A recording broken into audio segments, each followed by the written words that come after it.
My name is Alexandra Meninga, and I am presenting our case on Ramsay-Hunt syndrome, Zoster Herpete.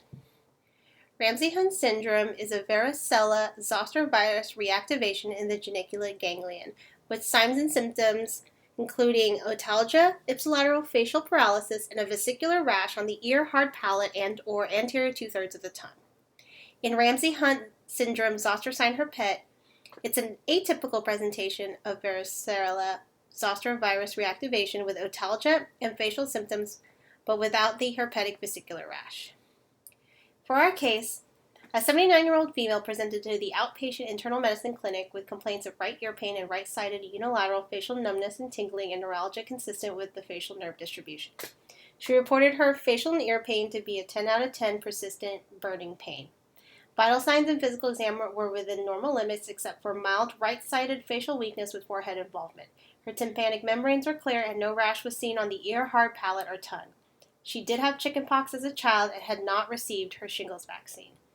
Differential diagnosis in addition to Ramsay-Hunt included postherpetic neuralgia, Bell's palsy, trigeminal neuralgia, and otitis media. We had a high clinical suspicion for Ramsay-Hunt despite the lack of vesicular rash due to the patient's severe otalgia and facial pain/numbness, which was consistent with the distribution of nerve fibers that arise from the geniculate ganglion.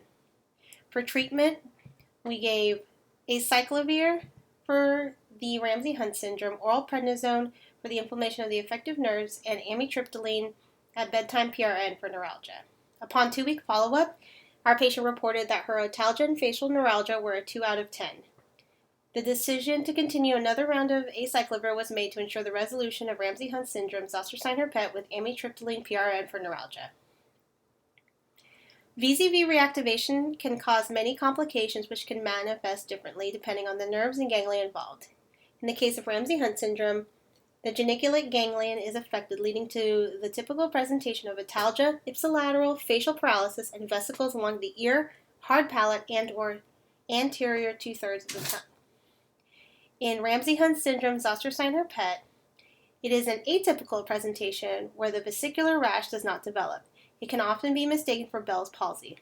Bell's palsy can be caused by different pathological processes, including Lyme disease and HSV reactivation, and can also be idiopathic. As osteopathic physicians, it's crucial to treat the whole body and be able to correctly detect atypical presentations of diseases.